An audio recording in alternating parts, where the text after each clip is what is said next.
and gentlemen, the role of leadership in integrating education, social innovation, and sustainable development for the future of higher education.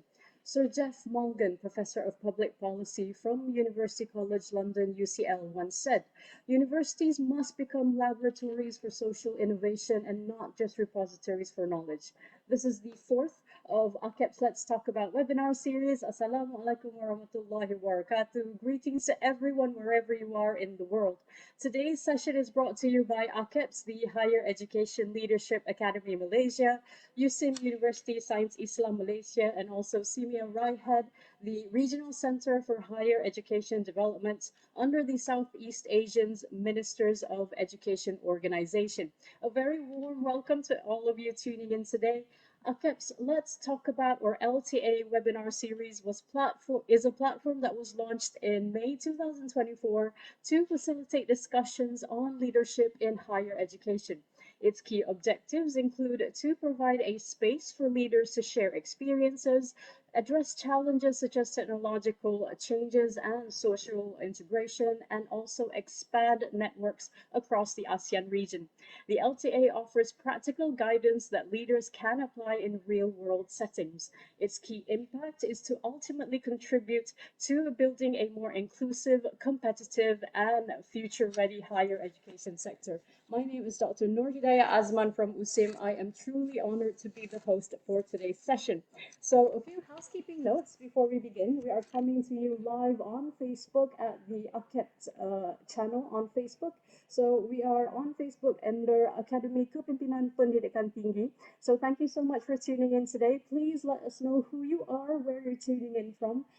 There is the chat box, so please introduce yourself. We would be happy to know where you're from, who you are, and if you have any questions for our esteemed panelists today, please put your questions in our chat box. So we will have a question and answer session at the end, and we will pick questions from the Facebook chat box. So please feel free to put in your questions. We will answer them in the Q&A session at the end.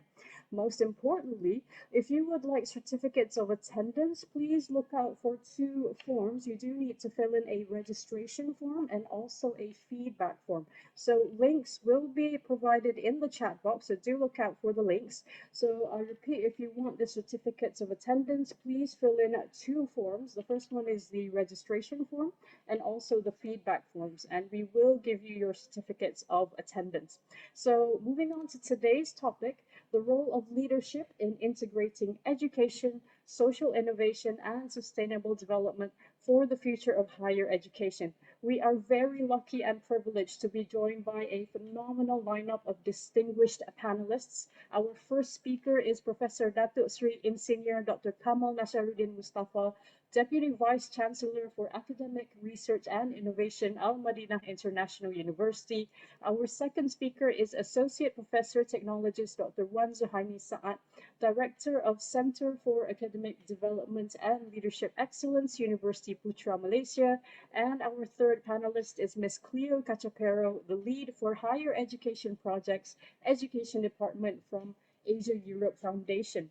So we've got a very fascinating lineup today. So let's take this opportunity to learn and exchange ideas for the future of higher education. So allow me to introduce our lovely moderator for today. We have Professor Dr. Rosalina Abdul Salam, a professor at University Science Islam Malaysia. She holds a PhD in computer science from the University of Hull. She was working in the United Kingdom and Intel before making the move to join academia. She started off at USM Penang and now she is at USIM Nilai. She was the chairperson of the Science and Mathematics Dean's Council, and she contributes actively in many national higher education committees such as JKRU, Setara, MIRA, and High COE. An active researcher with over 100 publications, 40 invited talks, and more than 20 research grants, her work focuses on artificial intelligence and digital media in education. So without further ado, let us embark on today's journey. So I am very pleased to welcome Professor Rosalina to kick off today's session. So over to you, Prof. Okay, thank you very much, Dr. Hidayah, for the kind introduction. And Assalamualaikum and good day to everyone. A very warm welcome and thank you for joining us today. It's truly a pleasure for me to be here today as the moderator for this AKEPT Let's Talk about Series 4. As mentioned earlier, our theme today is the role of is the our theme today is the role of leadership in integrating education, social innovation, and sustainable development for the future of higher education. As we know, higher education institutions are not only places of learning, but also play a vital role in shaping the future of our societies. Leadership, in particular, determines how vision, culture, and innovation are built into our universities. And to help us explore this further, we are fortunate to have three remarkable panelists with us today, ready to share their experiences and perspective. We have with us Professor Datuk Seri Insinyur Dr. Kamal Nasruddin Mustafa, Associate Professor Technologist Dr. Wan Zuhaini Saad, and Ms. Cleo Cachapero. So we'll be moving through a few rounds of discussion. It's touching on leadership and sustainability from different perspectives. So let's begin by getting to know our panelists. Let me begin by introducing our first panelist, Professor Datuk Seri Insinyur Dr. Kamal Nasruddin Mustafa. Professor Datuk Seri obtained his Bachelor of Civil and Structural Engineering from the University of Sheffield, followed by a Master's in Structural Engineering from Heriot-Watt University, and later a PhD in Structural Fire Engineering from the University of Aston, Birmingham. He has served at the Faculty of Engineering, University Kebangsaan Malaysia, and the College of Engineering Unit 10, where he eventually retired as Vice Chancellor in 2022. Currently, he is the Chairman of Humanitarian Care Malaysia, MyCare, Deputy President of the Academy of Professors Malaysia, and has been appointed recently as Professor and Deputy Vice Chancellor at Al Madinah International University. He is also a professional engineer, fellow of the Institution of Engineers Malaysia, fellow of the Malaysian Academy of Sciences, and fellow of the Malaysian Academy of Professors. Okay, that basically gives us a quick look into Professor Datuk Seri Insinyur Dr. Kamal's background and contributions. We are truly delighted to have you with us today, Datuk Seri. Datuk Seri, perhaps you would like to say hello to our audience? Everybody is fine today, and looking forward to sharing some little experience that I have with the audience, inshallah. Such a vast experience, Datuk Seri. Okay, so now let's move to our second panelist, Associate Professor Technologist Dr. Wan Zuhaini Saad. Dr. Wan Zuhainis is an associate professor of microbiology at the Faculty of Biotechnology and Biomolecular Sciences, University Putra, Malaysia. She also served as director of the Academic Excellence Division at the Ministry of Higher Education from 2018 to 2022 and currently leads the Center of Academic Development and Leadership Excellence at University Putra, Malaysia. Her passion for teaching and learning innovation has earned her national recognition, including the National Academic Award in 2018 and the E-Learning Maestro Award in 2023. Beyond University Putra Malaysia, Dr. Wan Zuhainis continues to play key roles in shaping higher education, including chairing the Malaysian Higher Education Teaching and Learning Council, Magnetic, and contributing to the Malaysia Higher Education Blueprint 2025 to 2036.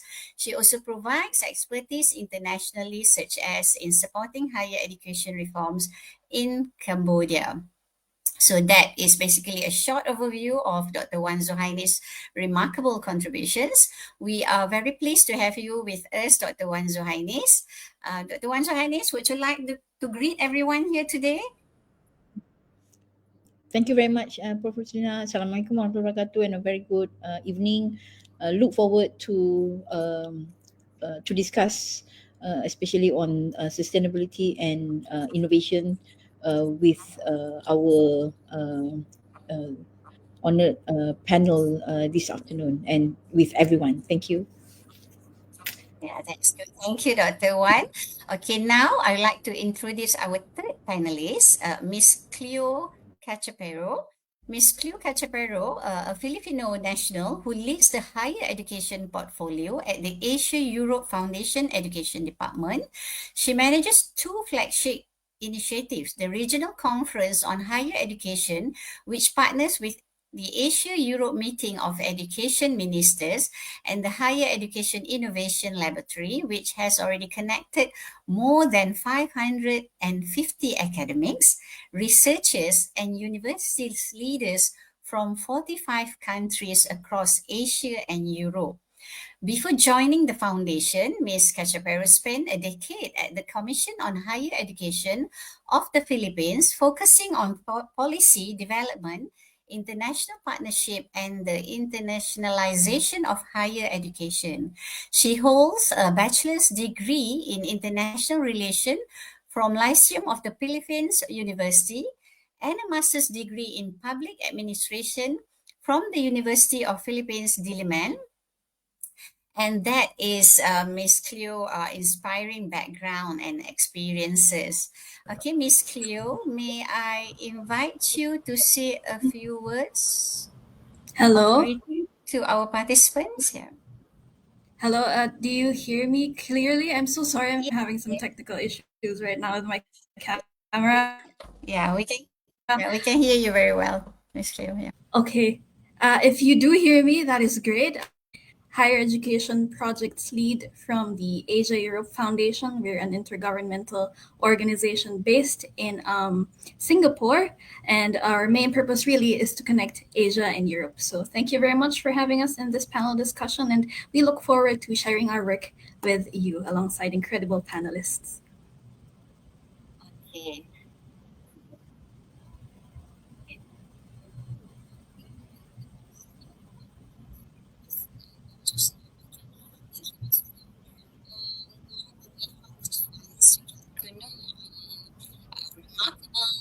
Panelists again, let's move straight to into our first round of discussion.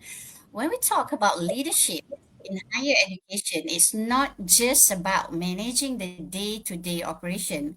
It's really about setting a clear vision, shaping the culture, and finding ways to bring education, social innovation, and sustainability together. In this opening round, we'll explore on how leaderships can shape universities to drive meaningful and lasting change. While this is a global concern, we also want to reflect on what it means for Malaysia and what we can learn from global experiences along the way. So let's begin with our first panelist. Okay, Dato' Seri, uh, from your perspectives, uh, how can strong and committed leadership guide universities towards long-term success? And what opportunities or challenges do you see for Malaysia?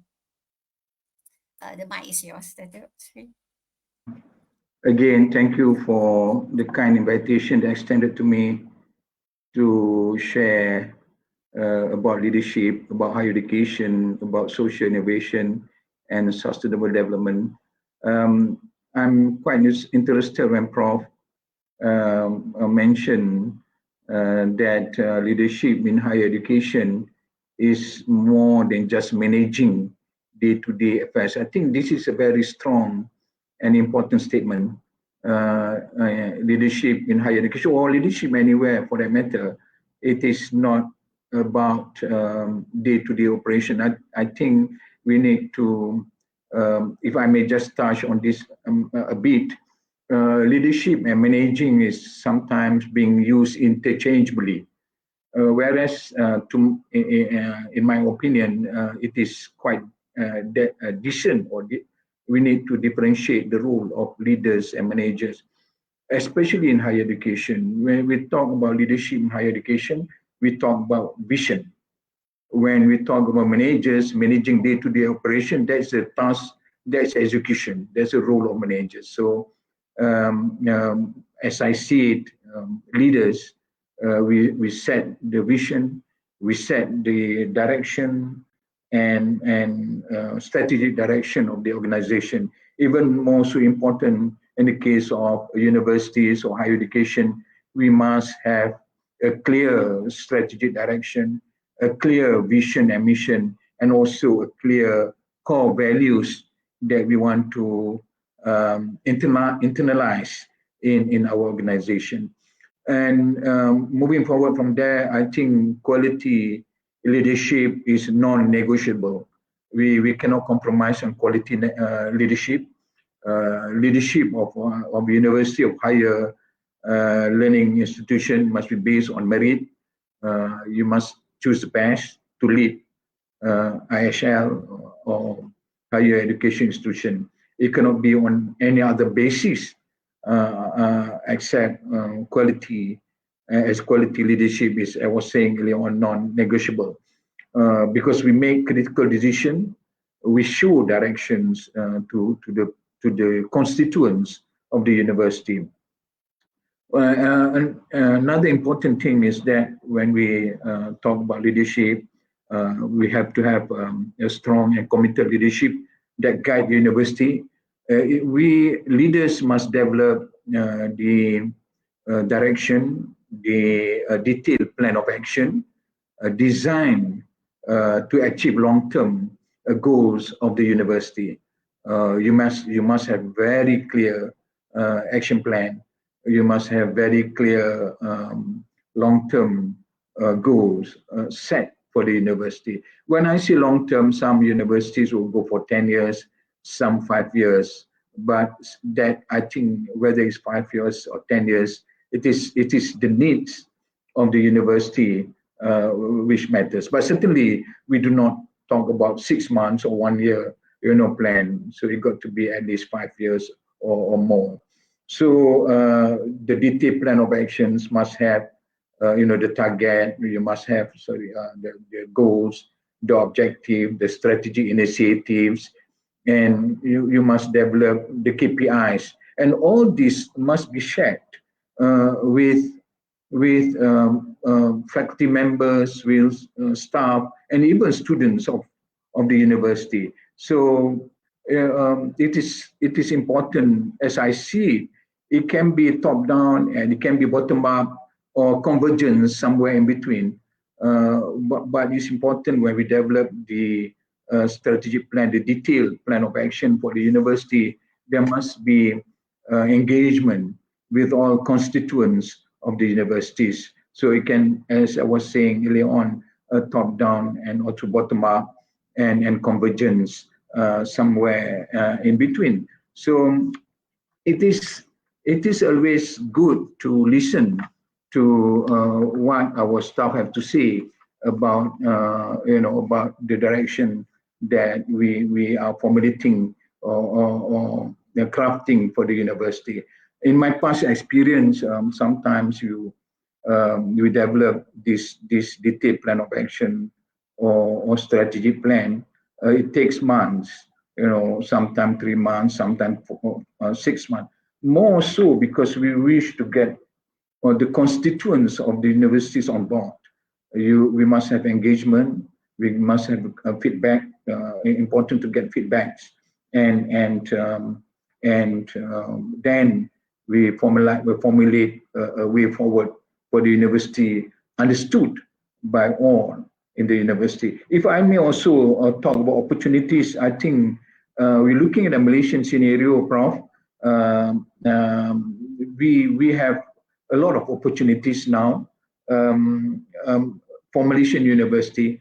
One is that because of it is so difficult for students to go to the US now because of the policies of the government there. So I was informed that some students have to leave the country in US or even in Europe for security reasons and whatnot. But now Malaysian universities will have a better opportunity to attract students to come to Malaysia.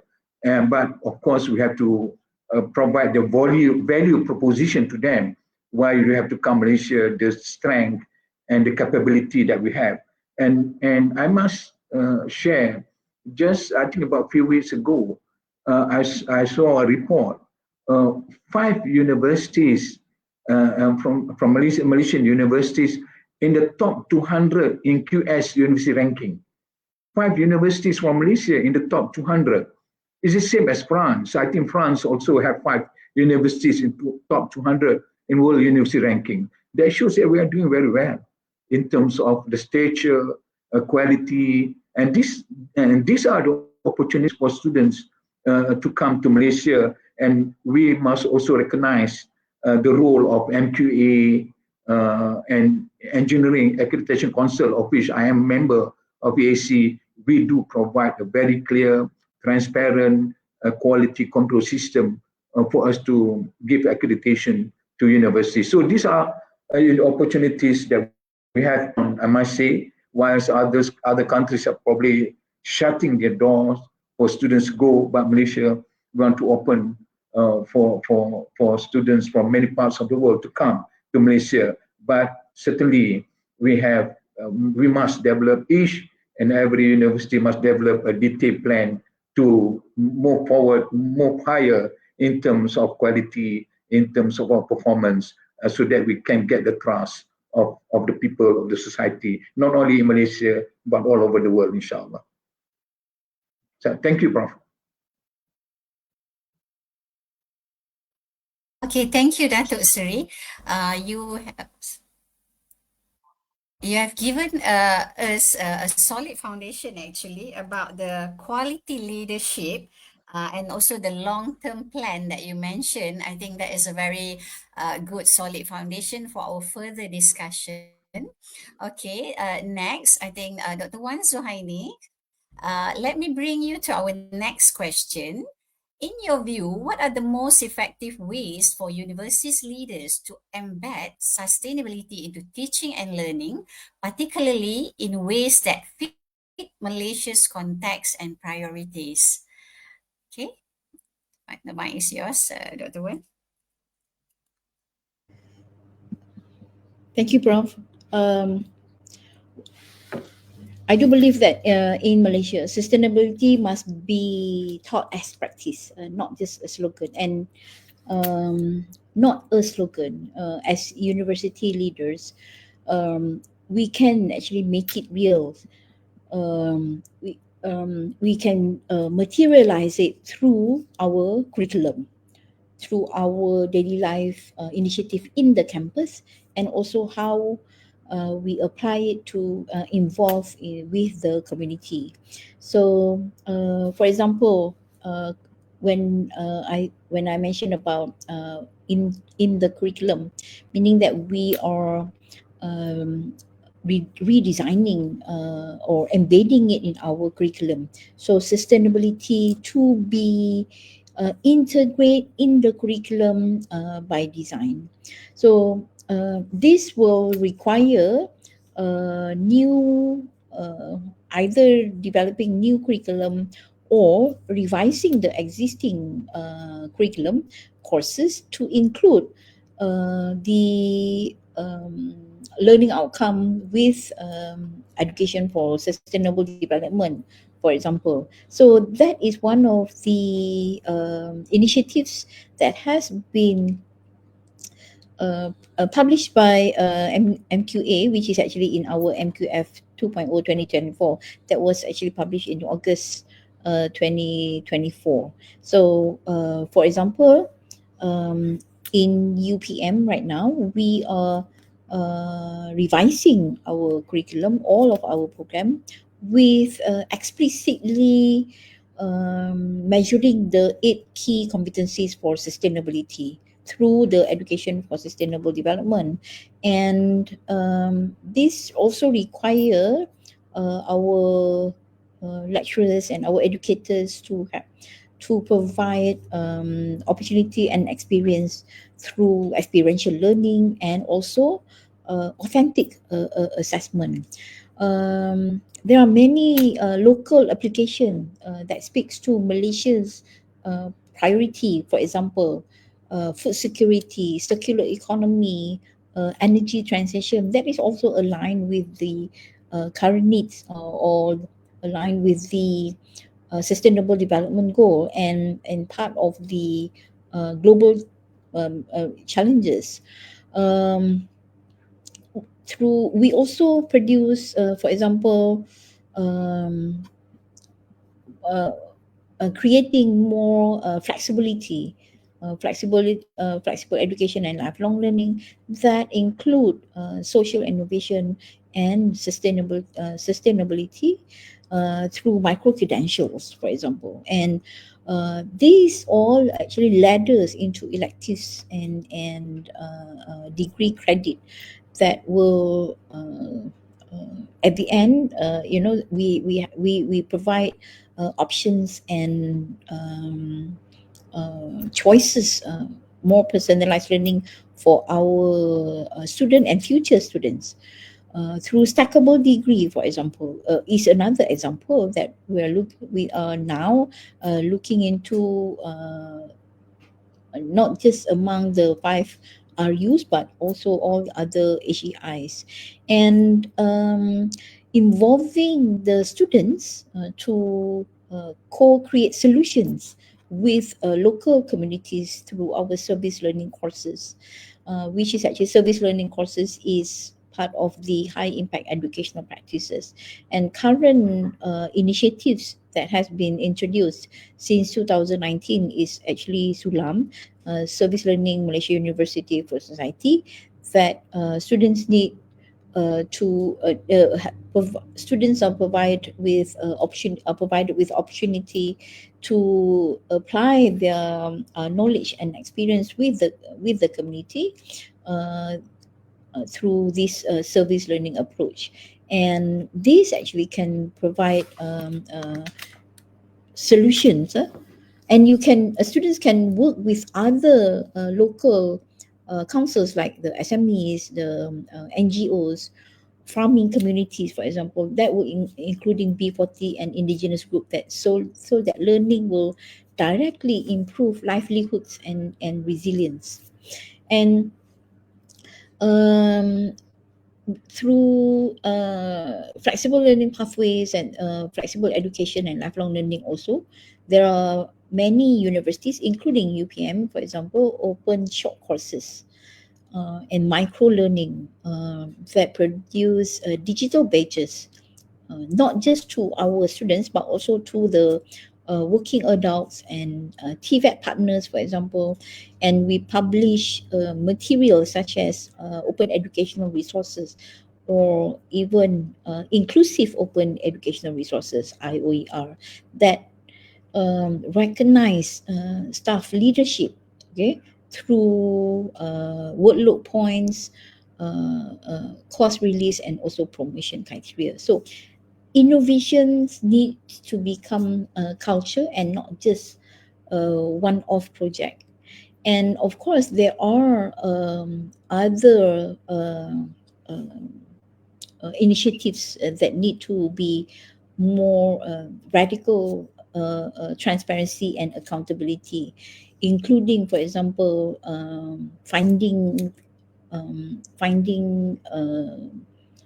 funding, for example, ideas to get micro grants, successes that scale up and started project, because it is very important that we will be able to measure the impact, and that how do we measure that the social innovation or the student's competency to whether or not the student acquire the knowledge, the skills, the values, and the attitude through their 4 years or 3 years experience in their learning experience in their journey. So that could be that can be also one of the approaches that we come up with quick metrics to measure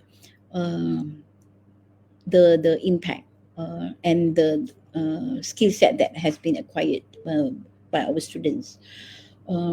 through embedding just now curriculum with innovations and sustainable development goal, it is also important that we will be able to identify the percentage, for example, how many courses that have been met with certain SDGs, number of courses that has been integrated with the 8 of the key competencies.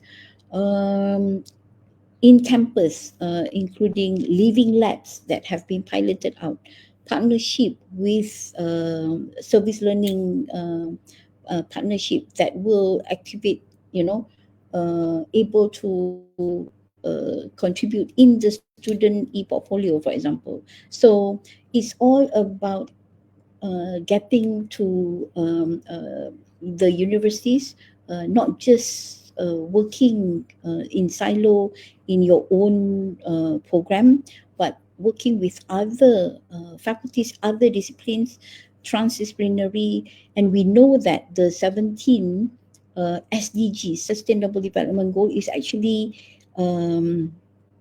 are the 17 issues that it has already nicely set for us or placed for us for all of us to address. So it is our job to ensure that we are responsible to ensure that our students will be able to acquire those knowledge, the skill set, the attribute, the value, so that they can make informed decision and take action for the sustainable future. I think that's it for now for me. Prof? Okay. Thank you, Dr. Wan. Okay, it's very interesting. Okay, you did mention about sustainability as practice. Okay, very strong words there. Okay, and also about curriculum by design. And I think one important thing is also about innovation as culture. Okay. So, okay, thank you, Dr. Wan. I think we turn to Miss Cleo. Okay. Could you share some examples of social innovation in higher education that have worked well in your experience? Miss Cleo, please.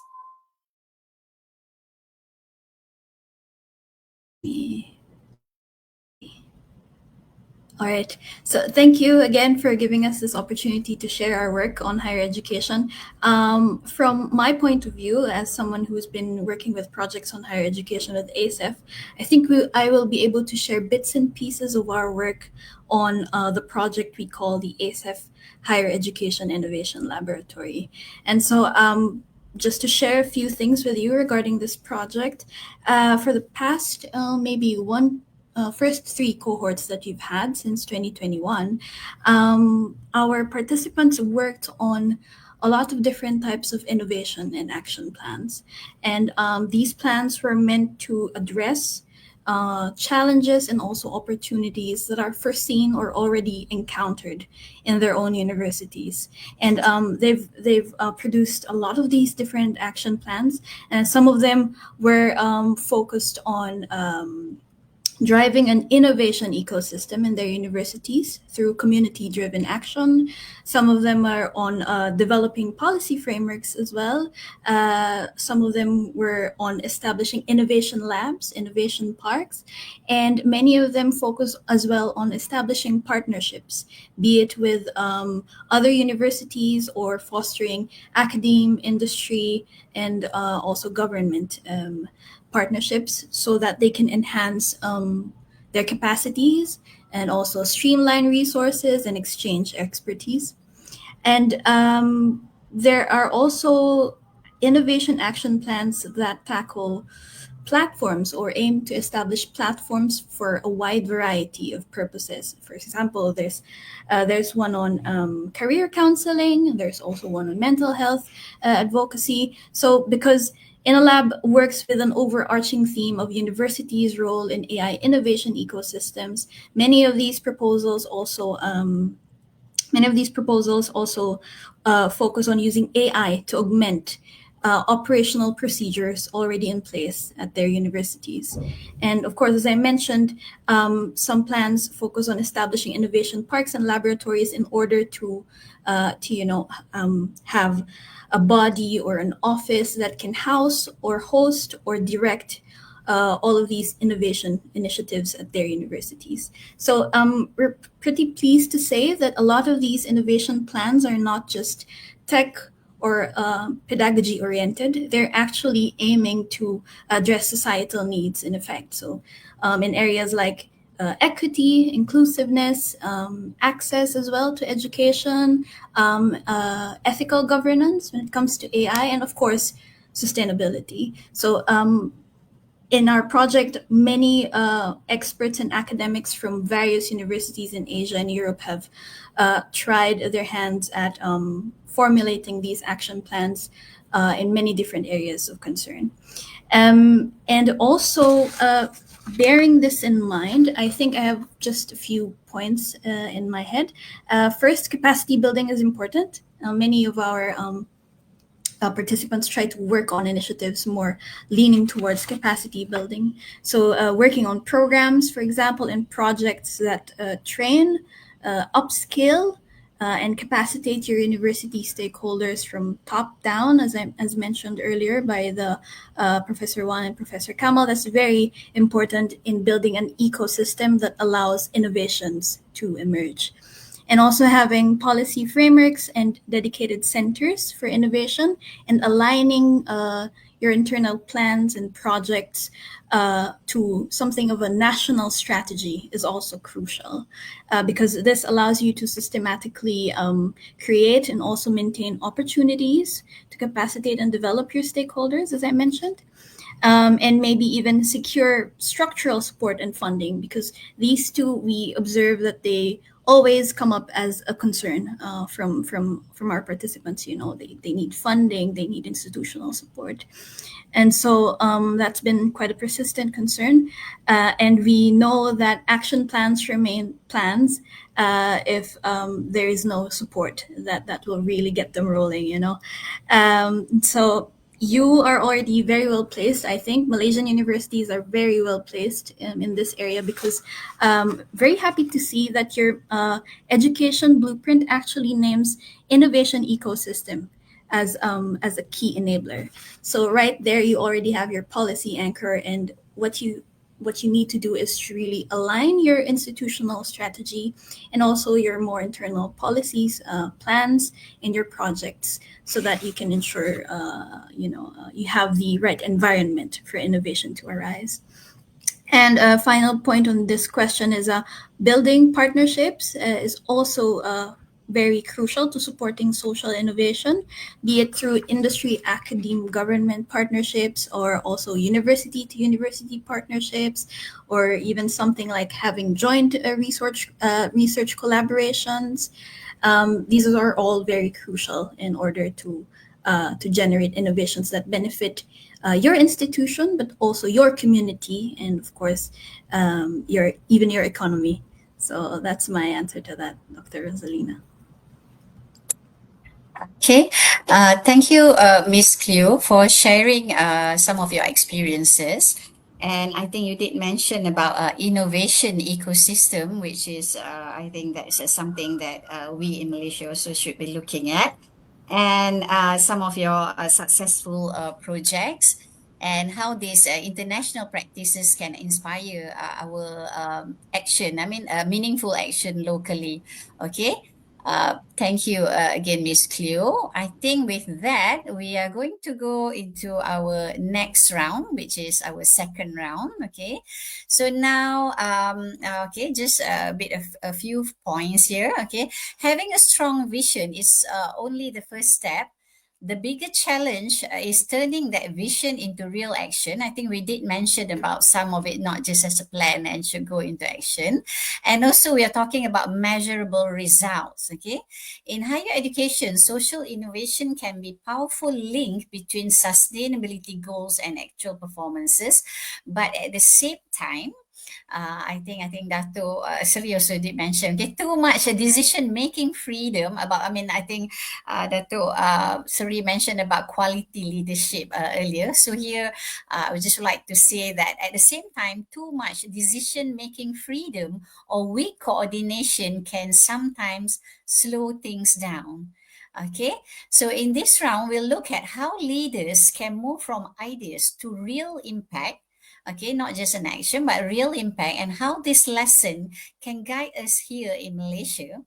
Okay, and one important part of this is how leadership decisions and policies can make sustainability more than just a vision, but something that improve real university performance.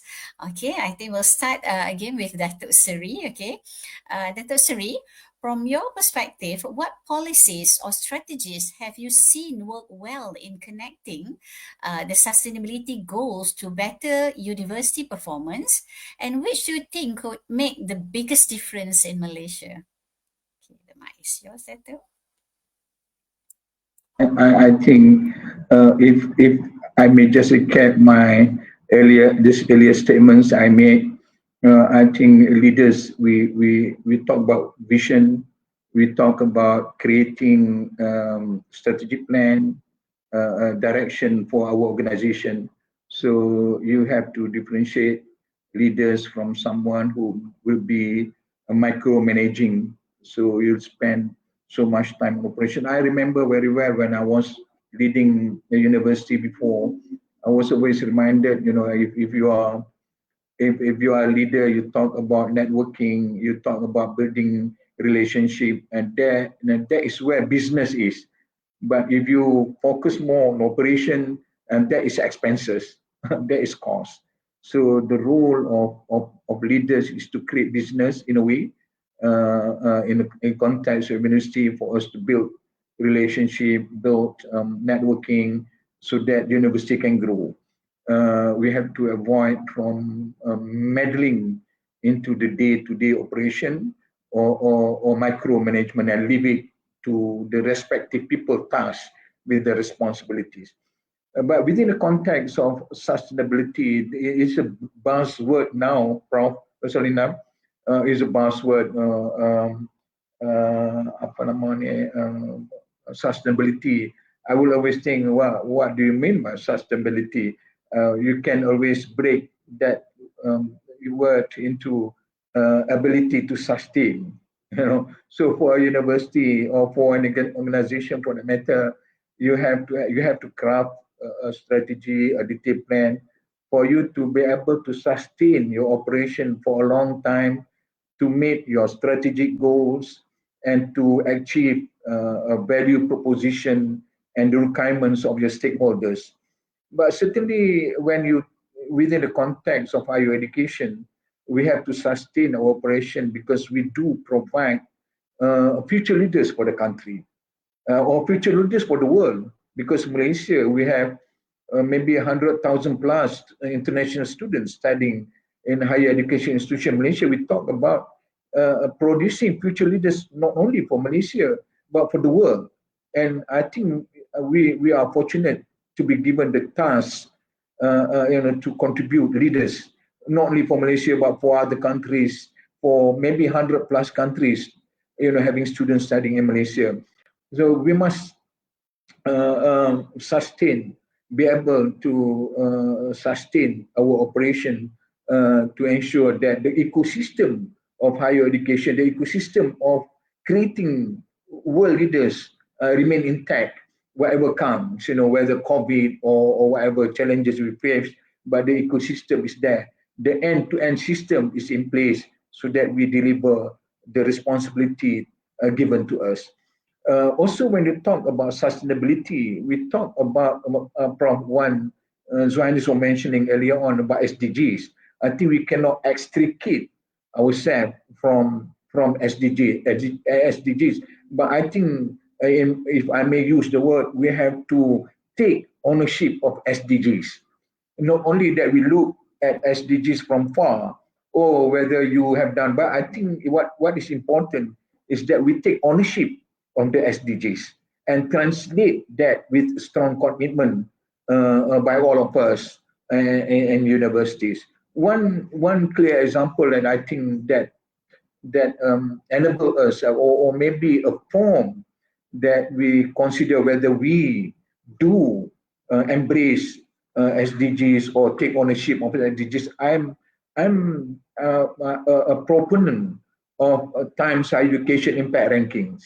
Some people may have reservation, but to me, I think it is not Times Higher Education Impact Rankings, but it's global sustainability rankings, because the components of that impact ranking is how do we embrace SDGs?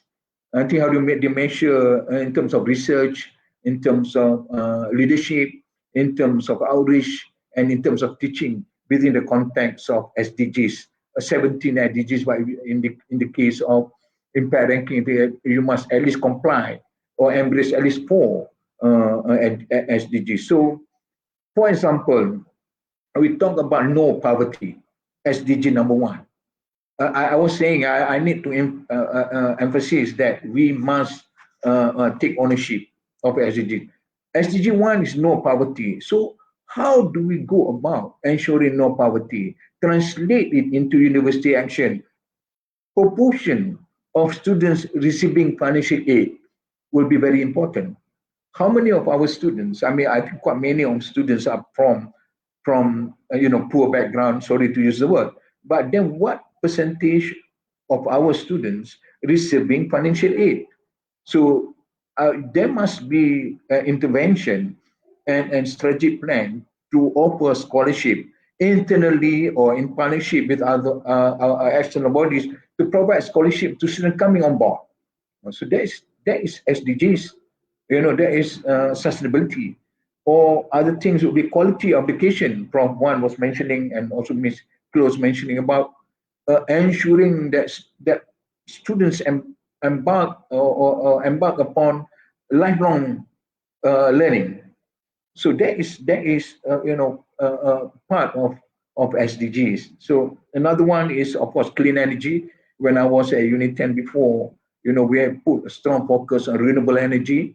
And when we talk about renewable energy, we talk about clean energy, we talk about reducing carbon emission, we talk about partnership. So it's just important. It's just impossible for us to work in silo. We must be working with other organizations to ensure that we do translate the concept of clean energy into practice. So working together with others and many other, within the context of research, we talk SDG number 9 is industry, innovation, infrastructure. We have to develop patents. We have to talk about spin-off. We got to talk about research income from industry. So these are the ecosystem of SDGs that we have to translate into the operation of university. But leaders must think about how do we craft the strategy to ensure that this actually happen at our university. We may not be able to work, certainly we cannot work alone in silo. We got to develop partnership with other parties to make it happen. But again, this is so very important that we have clear policies and strategies to connect the university with strategic goals.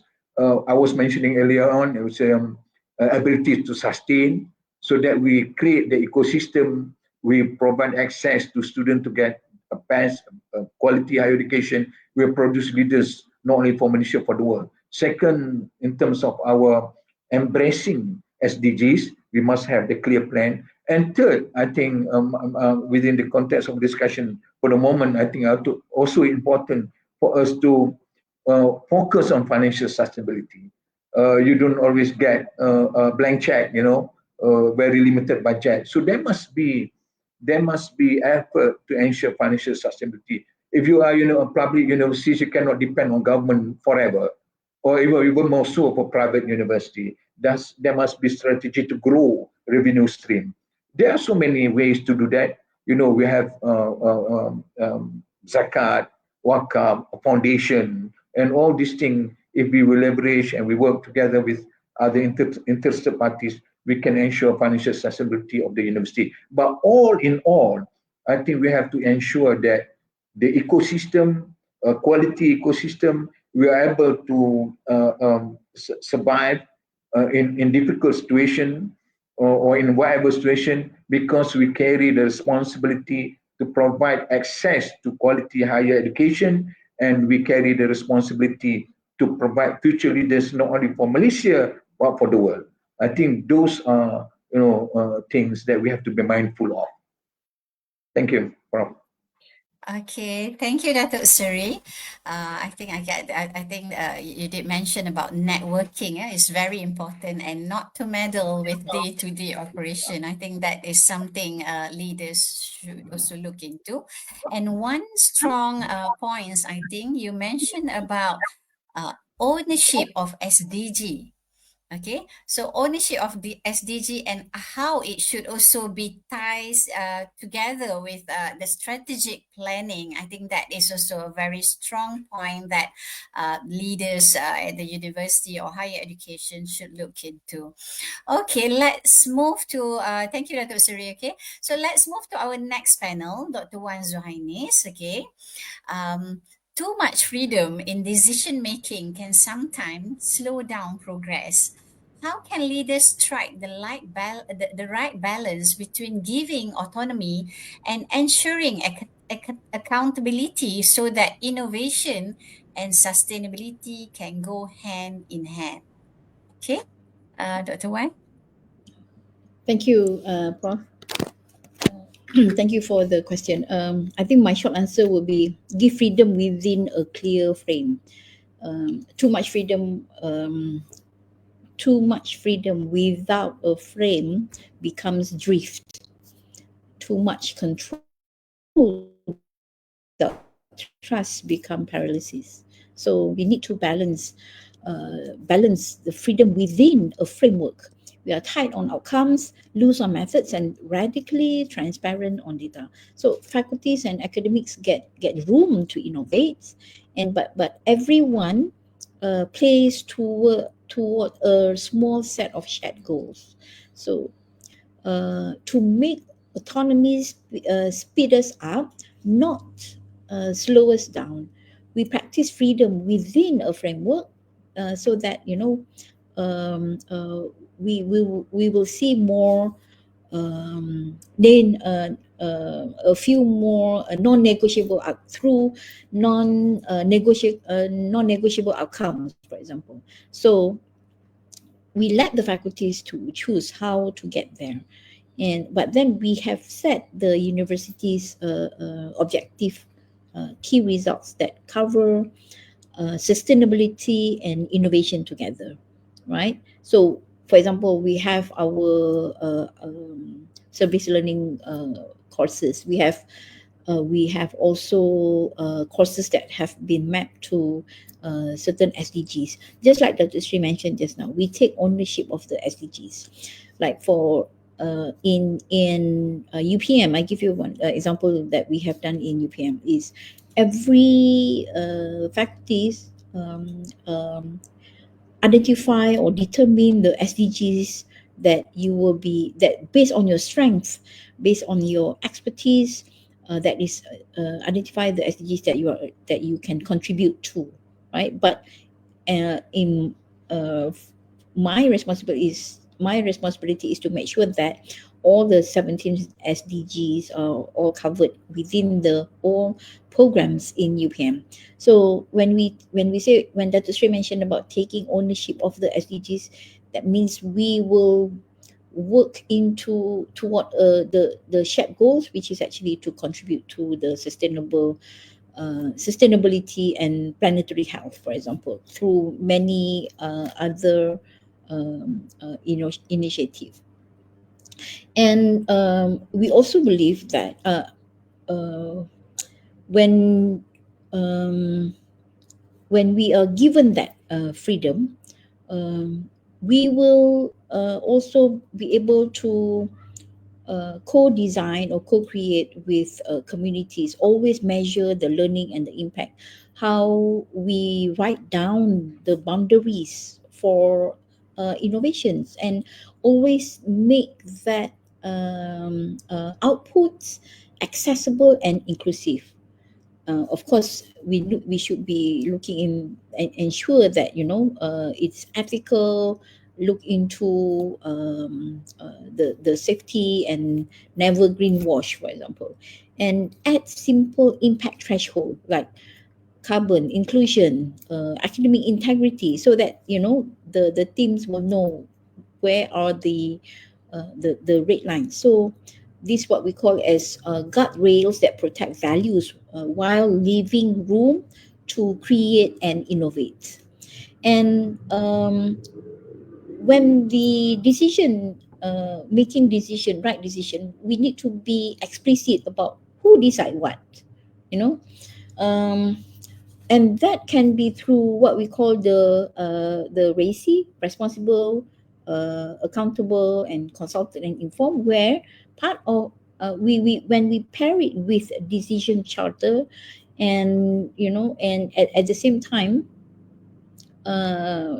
with low risk decision we move fast, and high risk decision we get to review deeper. So all these objective key results and RACI initiative will keep us aligned, and we are actually working together that ensure that these are all aligned with the shared goal just now. And by having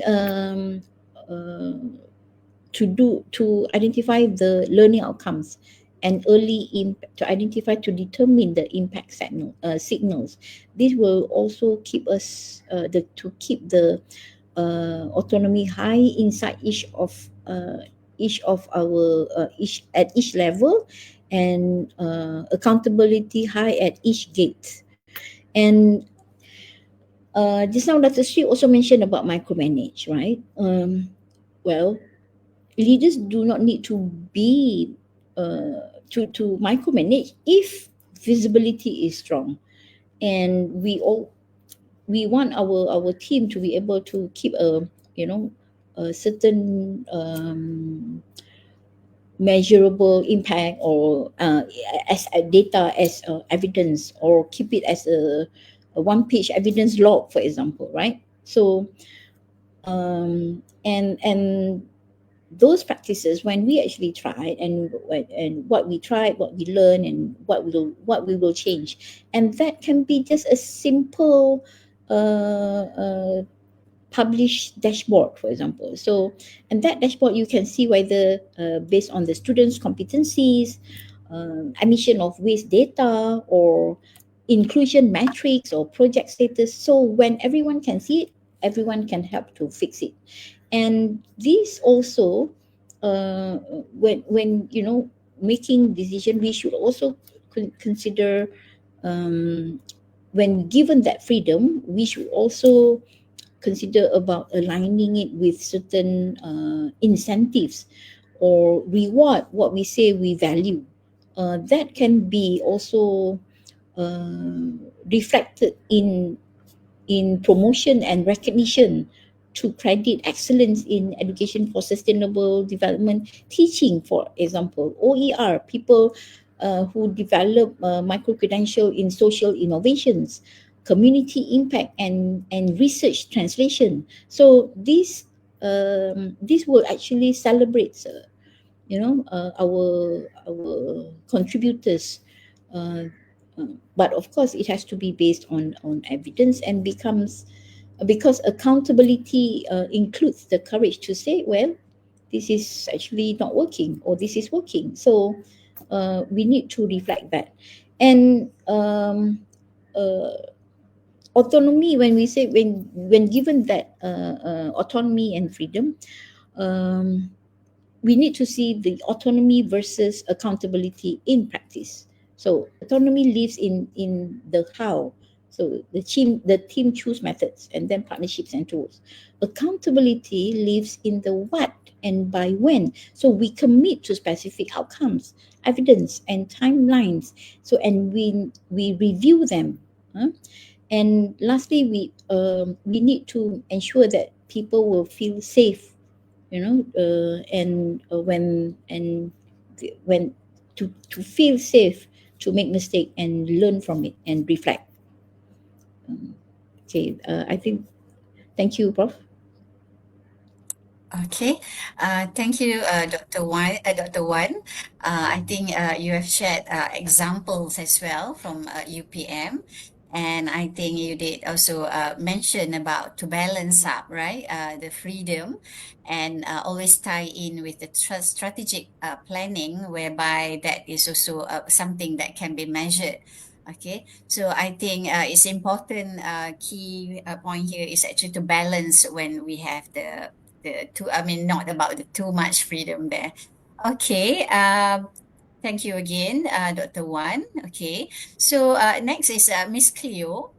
Okay, Miss Cleo, from your experience, what practical steps can a university take to turn a social innovation idea into real lasting results for sustainability? That's a very, very interesting question. Very well put as well. And so, based on our experience running an innovation laboratory, there are a few things that Malaysian universities or universities in general might wish to explore. So, in a lab, as I mentioned, it's a platform that encourages experimentation and ideation within a safe space. So they do this by working with colleagues who share the same interests. For example, AI. For example, AI skills development, education, governance, many different types of topics. But they might come from different fields. And so having all of these people come into a group, a multidisciplinary intercultural group, it gives rise to a lot of different types of ideas. And there is also a possibility you might want to consider. What do you call this? It's piloting interesting projects depending on your university's needs and your context as well. It would be helpful to consider, for example, considering early failures as lessons, so that you know which types of innovation, which types of initiative is really helpful in your context, and therefore you can scale up or grow it from that. And as I mentioned, our way of bringing Asians and Europeans together within this project, I think it's a social innovation in itself. Because here again, I emphasize the value of having diverse viewpoints, because as our experts here might have already said earlier, being able to bring complex, diverse ideas together, it's part of being a sustainable leader. And that's something that should be practiced as well, so that you can come up with ideas that are really useful as well for your university. And as I mentioned earlier, ideas are also best anchored in policy and also institutional frameworks, provided that elements of sustainability and innovation are already embedded in such frameworks. So you might want to have your offices, your units, and even your departments integrate social innovation into their activities. Because great ideas kind of stall, when without policy structure to support them. And of course, as mentioned earlier by Professor Kamal, we must have leaders and managers who really imbibe sustainable leadership and the values that come with it, so that they give the right spaces to incubate and mentor your stakeholders as well, giving rise to that innovation ecosystem that we've been discussing. And especially, I mentioned here students, you might also wish to really disseminate the impact of the innovations that you are working on. Because in some spaces that I've been to, every now and then we would hear, youth leaders who request that they be informed of the impact of all the activities that they engage in, so that to develop that ownership and for them to really know that what they do in the university matters and what they innovate on and the projects that they implement really has impact in their context. Another thing that was mentioned earlier, and I want to expound on based on our experience, is partnerships, so whether local, regional, or internationally. This is actually our one of our favorite things to discuss about, because whenever we end an edition, we tell our cohort that if you're coming out of this program, this initiative, with prospects for partnership and also an output that you're proud of, then we did our job right, because that's one of the main things that we try to really work on, whether it be the more expansive university industry and what you call this university industry government partnerships, be it university to university collaboration. And of course, in the field of AI, there are also partnerships with NT companies, for example. So there are plenty of options. It's just up to a university to select which type of partnerships really benefit you. These partnerships, as mentioned earlier, but by Professor Kamal, and Professor Wan, these partnerships are key to scaling up. So if you actually found an innovation that works, partnerships are very useful in scaling up, because in this way you fill the gaps, for example, in terms of resources and expertise that you need, and also what you call this, it ensures some sort of legitimacy and ownership. This was already mentioned earlier, and it's very important, ownership of the initiative, especially if your project aims to address real community needs and issues. So that ownership is very important. And when it comes to, for example, pursuing regional and international partnerships, these kinds of partnerships help you, I suppose, helps you with visibility and also credibility, reputation building, and you get to access more funding streams. In fact, in our community of practice / alumni network, we call it the Asia Europe for AI network. Funding opportunities is one of the types of opportunities that we really encourage them to go after, and this is something that we are willing to support.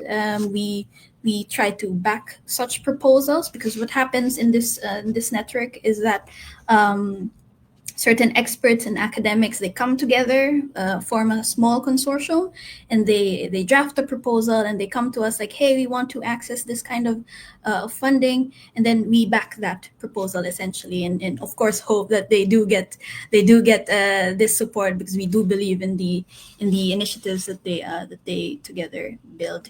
And because this is an international group of experts and academics, there is a wide range of sources of these funding opportunities. And of course, the solutions, it's more important, the solutions that they envision together is culturally diverse.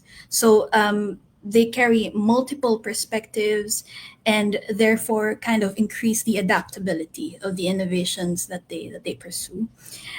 So yeah, I suppose to end my answer, pursue partnerships as well, because technically we know that a university can go it alone, but with partners and people who contribute to your work, you can go farther.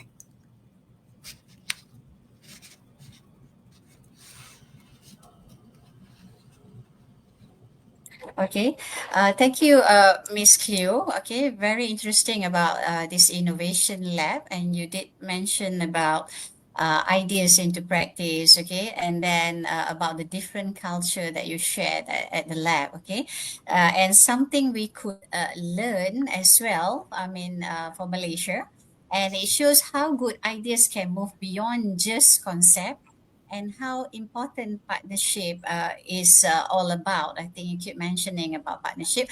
I think even our, Dato Suri and also Dr. Wan also mentioned that the importance of having partnership.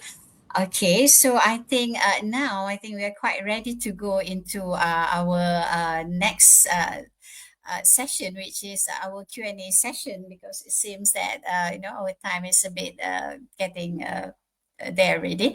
Okay, and then I just want to say that this, I mean, again, about you mentioned about your concrete actions and partnership that can really push sustainability forward in higher education and also as getting funding. Okay, so let's look at the questions, whether we have it here on our live chat. Okay, so we have okay, I think we have this question. Okay, how do young leaders navigate between institutional aspiration with aspiration of political leaders, which sometimes are not incongruent with each other? Okay, I think this question, maybe I should pass this question to Datuk Seri. Can we hear your thoughts on this? You can also see the questions right on the screen. Yeah. Yeah, Okay, thank you. I can. Yeah.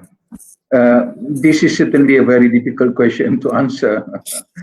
But, in life, it's just impossible to get people to agree to everything.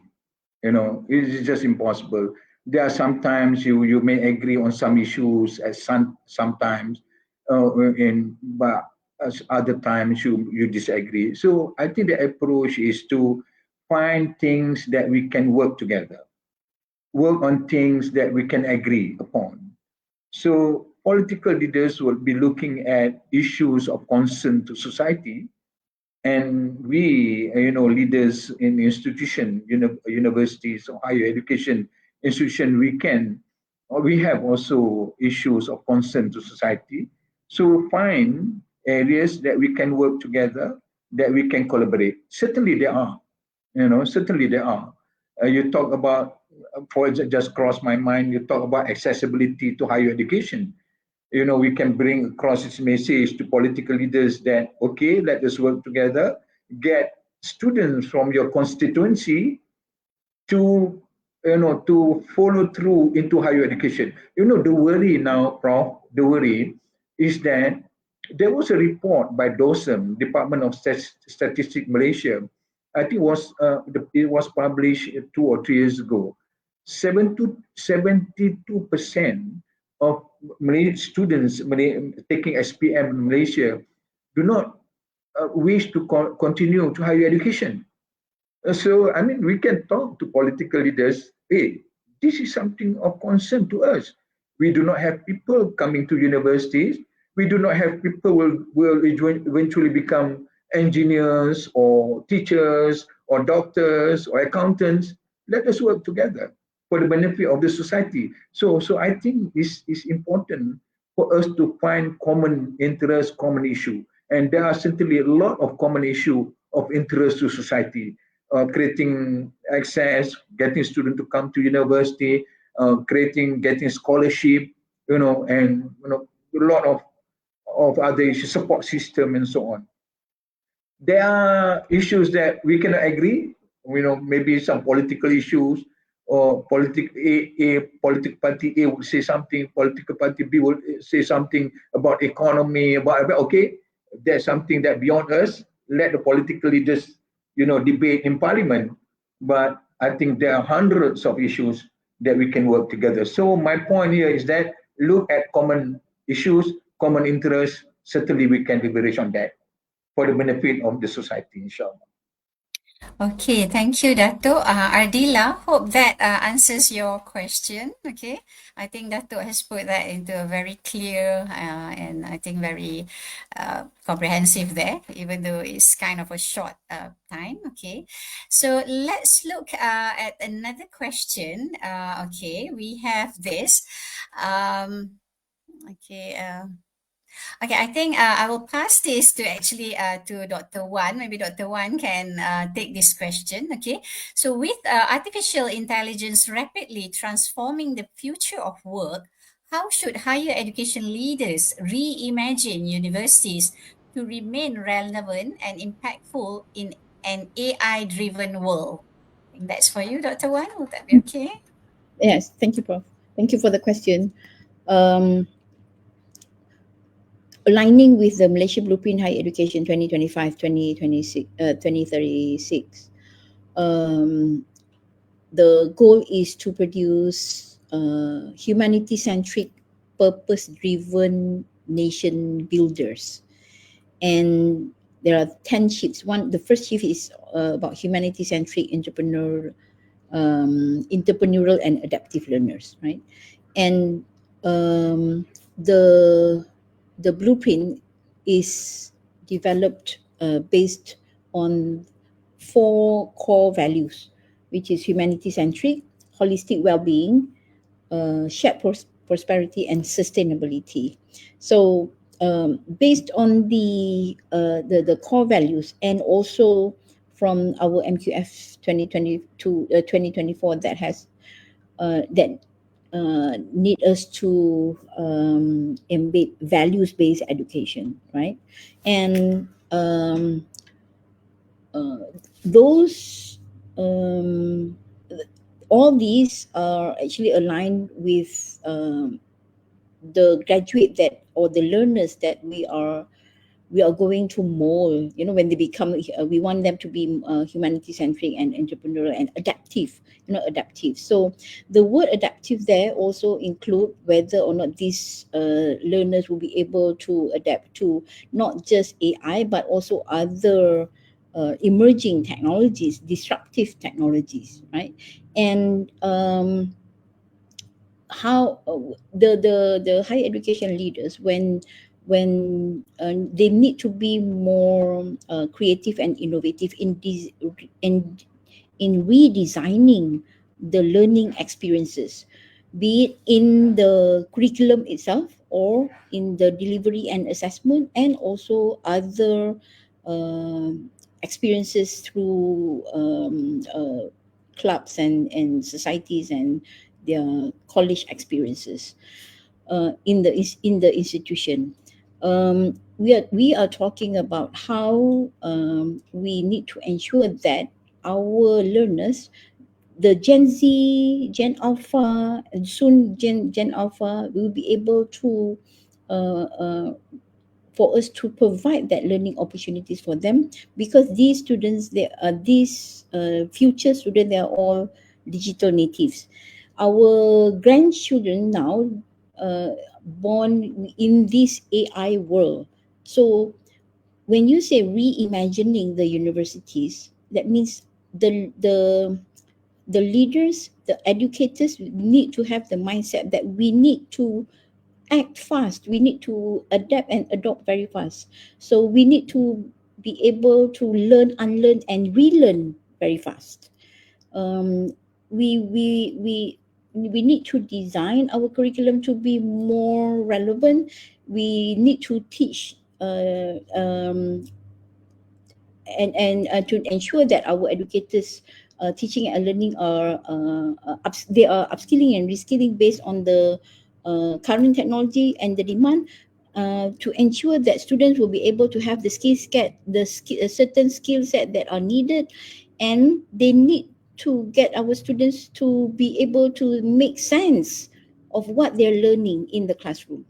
That sense making skill. Students need to be able to relate to the real life situation. So we cannot be conventional anymore. Students now, they want to be they want to have more choices, more options. They want to be more flexible.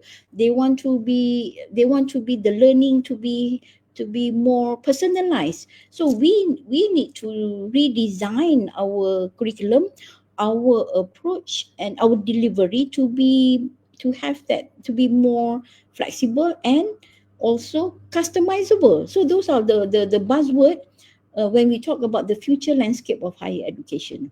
So it's not about, we need to move away from this conventional, traditional way of teaching and learning. So and it's not we are not saying that we undermine the educators' expertise, but this is the characteristics of 21st century educators that we need to quickly adapt. And when we say AI driven world, so we need to embrace it, and so that we are together. We are actually to become co-learners and co-creators with our future students.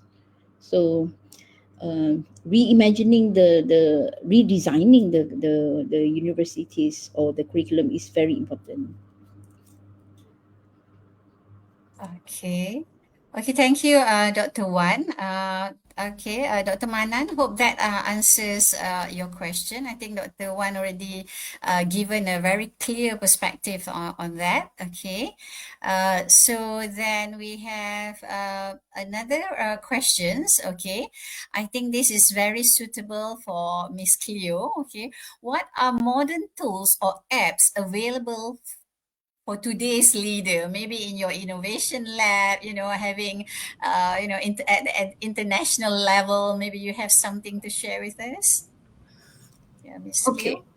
Yeah, just very quickly. Also, before I proceed to answer this question, something that we've been discussing in a lab, and also in addition to Prof. One's already very comprehensive answer, universities might also uh, consider their very important role in this very in this transformation that is happening with AI, because we've been discussing that universities actually are, bastions of truth, apart from being incubators of innovation. So the universities have a really clear power here to steer where developments are going, and so that's something that you as universities might also really, also focus on and remember as you navigate this developing era of AI. And when regards to tools or apps, that is very specific to today's leader. I do not have actually a list of tools or apps, but I can share with you how we conduct or design in a lab. So for in a lab, we always do an online and an on-site phase. And in online phases, what we do is that we invite experts on the subject matter that we're focusing on. For example, this edition we've been working on skills development for an AI powered future. So we've invited speakers from all over Asia and Europe. Some are from OECD, from the European Training Foundation, also from SEAMEO, VocTech, and also from Microsoft, and even from Tony Blair Institute. So we gather all of these experts and discuss more specific angles or aspects of skills development in the era of AI, so that we give inspiration and ideas and insights to our cohort. And then after that, we bring them together in groups. As I mentioned, we try to make sure that there will always be an Asian and a European in each team, because this way we ensure a wider variety of perspectives. Because in ASEF we have a motto: it's diversity creates. So we try to really apply this in all of the projects that we run. And I suppose in this case, it participants or people with a more natural affinity to lead a very groundbreaking innovation, or even lead a research idea, they really come up and really step up to the plate and the challenge. And so I suppose participating in the lab, especially now that we're preparing for our series of on-site conferences, it's also a way for our participants to really try to grow that leader in them, so that when they come back to their university, they don't just have ideas and they don't just have prospects for partnership. They also have new skills to lead perhaps their own innovation in their university. So that's something that could be, of course, very helpful as well. Okay, thank you, Miss Cleo. Okay, and really thank you for sharing your experience from the Innovation Lab. Hope just now Fazli, I think, happy with the answers. Okay, and next, I think we can't really actually take more questions at the moment. Okay. I think I just would like to say again, thank you once again to all our panelists for those thoughtful answers. And thank you to the audience for the great questions that you have shared. Because of time, okay, as mentioned earlier, we could only take a few questions, just now, only 3 questions. Okay, if there are others that we didn't get to, I think please feel free to reach out to our secretariat after the forum, and we'll try to reconnect, we'll try to connect you with the answers. Okay, so before we end, I like to invite each of our panelists to share a short closing remarks as a final takeaway from today's discussion. Can we start with Miss Cleo? I think for me, again, we would like to thank RIHED and AKEPT and USIM for inviting us. It's been a pleasure to share the stage with Professor Wan, Professor Kamal, and of course with Professor Rosalina as well, with her masterful moderation of this discussion. For me, it's been an interesting 1.5 hours learning also from my co-panelists. This discussion reminds us that sustainable leadership is not just about, managing, as Professor Kamal mentioned. It's about having a vision, cultivating a culture of innovation, and also having the courage and it's a bit of a risk-taking attitude there to innovate for the greater good. And as I mentioned, universities are in a very ideal position to champion the greater social good. And from our experience, we've seen that when universities create these safe spaces to ideate, to work together, to experiment and to explore, and also bring together a wide range of disciplines and interests in one space, I think it brings about a really great ecosystem for innovation to thrive and emerge. So I would like just to remind our listeners that partnerships is very crucial because they bridge the gaps, they secure legitimacy, and also multiply impact, which I think we all want whenever we would engage in innovation. So I suppose the key message is clear here. Universities are in a very unique position to lead in shaping sustainable futures.